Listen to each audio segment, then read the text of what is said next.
തിരുവമ്പാടി മണ്ഡലത്തിൽ CK കാസിമിന് ഉജ്ജ്വല വിജയം നേടിക്കൊടുക്കാൻ നേതൃത്വം നൽകിയ കഠിന പ്രയത്നം നടത്തിയ നിയോജക മണ്ഡലത്തിലെ പ്രധാന ഭാരവാഹികൾക്കായി ജനവിജയ സംഗമം സംഘടിപ്പിച്ചു.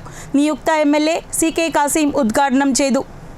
ഇടതുമുന്നണിയിൽ നിന്ന് തിരുവമ്പാടി മണ്ഡലം തിരിച്ചുപിടിച്ച് CK കാസിമിന് ഉജ്ജ്വല വിജയം നേടിക്കൊടുക്കാൻ നേതൃത്വം നൽകി കഠിന പ്രയത്നം നടത്തിയ മണ്ഡലത്തിലെ ബൂത്ത് കൺവീനർമാർ, ചെയർമാൻമാർ, ട്രഷറർ മുതൽ മുഴുവൻ നേതാക്കളെയും ജനപ്രതിനിധികളെയും പങ്കെടുപ്പിച്ചാണ് ജനവിജയ സംഗമം സംഘടിപ്പിച്ചത്. മുഖത്ത് കടന്ന സംഗമം നിയുക്ത MLA CK കാസിം ഉദ്ഘാടനം ചെയ്തു.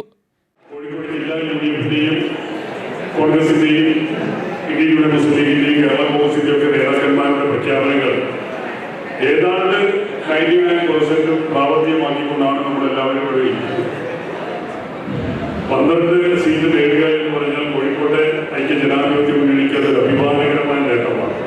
ഐക്യജനാധിപത്യ മുന്നണിയുടെ പ്രവർത്തകർ കഴിഞ്ഞ 10 വർഷക്കാലം കേരളം ഭരിച്ചുകൊണ്ടിരിക്കുന്ന ഇടതുപക്ഷ സർക്കാരിന്റെ ജനദ്രോഹ നയങ്ങൾ സാധാരണക്കാരെ എത്രത്തോളം ബാധിച്ചിട്ടുണ്ട് എന്ന് തിരിച്ചറിഞ്ഞ ഒരു തെരഞ്ഞെടുപ്പ് കൂടിയായിരുന്നു ഈ തെരഞ്ഞെടുപ്പ്. Thiruvambady committee working chairman KT Mansoor അധ്യക്ഷനായി.